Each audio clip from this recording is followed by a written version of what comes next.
अच्छा, जिस टॉपिक पर बात करूंगा कि रात से नया तनाज़ा शुरू हो गया, एक नया फड्डा शुरू हो गया ईरान और इसराइल के दरमियान। इस बार में भी बात करेंगे कि इसराइल ने किस तरीके का हमला किया और किस तरीके का ईरान को नुकसान हुआ, और इसराइल क्या दावे कर रहा है और उसके बाद ईरान क्या दावे कर रहा है। उसके बाद फिर हम बात करेंगे इमरान खान के बारे में, मरियम नवाज के बारे में, और उसकी जो हुकूमत है जो पेट्रोल के प्राइस को दिन ब दिन ऐसे ऊपर लेके जा रहे हैं जैसे कोई मतलब इतना तो फरिश्ते भी ऊपर लेके जाते नहीं है, लेकिन जितना मरियम नवाज। तो सबसे पहले जो बात करते हैं ना वो इसराइल के बारे में कि रात गए इसराइल ने जो ड्रोन हमले की है कि कितनी सच्चाई है इसमें। हर जगह पर न्यूज़ में आ गई, इंटरनेशनल मीडिया, अमेरिका, भारत, सब जगह पर आ गई कि इसराइल ने ईरान के ऊपर ऐसा हमला कर दिया कि उसके जहां पर ये जौहरी हथियार बनाते हैं उस बेस को उड़ा दिया। ठीक है ना। उसके बाद ईरान ने कुछ ऐसी न्यूज़ नहीं दी, 1-2 घंटे बाद दिन के टाइम ईरान ने बोला है कि इसने सिर्फ 3 ड्रोन हमले किए, वो भी हमने हवा में उन 3 ड्रोन को उड़ा दिया। लेकिन इसराइल बोलता है ये नहीं, लेकिन सच बात यह है उसने सिर्फ 3 ड्रोन भेजे जो बच्चे आजकल के टिकटॉकर है ना वही चलाते हैं अपनी वीडियो बनाने के लिए। इसराइल एक बहुत ही बुज़दिल और सियाना, जिसको बोलते हैं ना, बुज़दिल ही समझो जा, बुज़दिल एक स्टेट है, क्योंकि इसराइल को पता है कि ईरान अब पावरफुल आर्मी है। ठीक है ना। ईरान के पास वो ऐसी टेक्नोलॉजी है ना कि जो पहले हम जाते थे कोई भी हमला कर देते, किसी को मार देते, उसके कोई जर्नल को मार देते थे या कोई उसकी बेस पर अटैक कर देते थे, उस टाइम और बात थी। अब जो है ना उसके पास ऐसी टेक्नोलॉजी है ना, वो भी जैसे इनका आयरन डोम है ना उसके पास भी ऐसे हथियार आ चुके हैं जो कि हवा में उनको तबाह कर सकते हैं।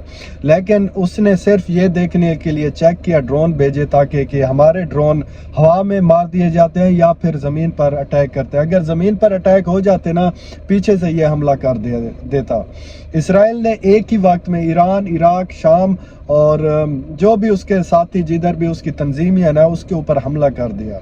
हमला करने के बाद उसने बोला कि मैंने कामयाबी से जो है ना जौहरी हथियार बनाने वाली जो फैक्ट्री या फिर बेस बोलते हैं ना उसके ऊपर हमला कर दिया, वो जो है ना तबाह बर्बाद होगी। लेकिन ऐसी सच्चाई कुछ भी नहीं है। ईरान पीछे हटने वाला नहीं है, ईरान से ये अब बहुत ही डरता है। पहले और बात थी, अब ईरान के पास वो जदीद टेक्नोलॉजी, हथियार और सब कुछ है ना जो कि इसराइल के पास है। अब ये दोनों आमने सामने आ सकते हैं क्योंकि ये एक दो के अपने दोनों बराबर हैं। पहले जो था ना वो ईरान बहुत ही कमज़ोर था, उसके पास कोई सपोर्ट नहीं थी, ना कोई हथियार था, ना कोई ऐसी टेक्नोलॉजी थी। लेकिन अब रशिया और चाइना ने उसको ऐसे हथियार दिए, ऐसी टेक्नोलॉजी दी ना कि इसराइल सोचने पर मजबूर हो गया। अमेरिका भी क्यों रोकता है ना, नहीं तो अमेरिका ऐसा मुल्क है जो कि एक कमज़ोर मुल्क होता है उसके ऊपर चढ़ देता है।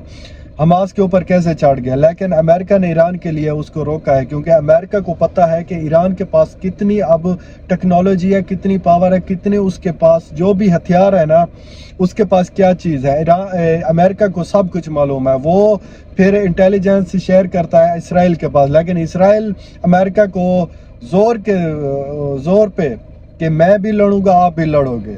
लेकिन इसराइल ने हमला नहीं किया, लेकिन उसने सिर्फ चेक किया कि ईरान के पास कितनी ताकत है, क्या कर सकता है, क्या नहीं कर सकता।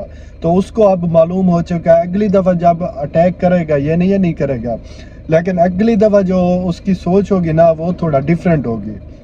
पहले की तरह हमला नहीं करेगा, ना ही ड्रोन भेजेगा, अब वो दूसरे तरीके से हमला करेगा। ठीक है ना। अब ईरान जो है ना, ईरान भी वापस उसने बोल दिया कि जो मुझ पर हमला करेगा मैं भरपूर जवाब दूंगा।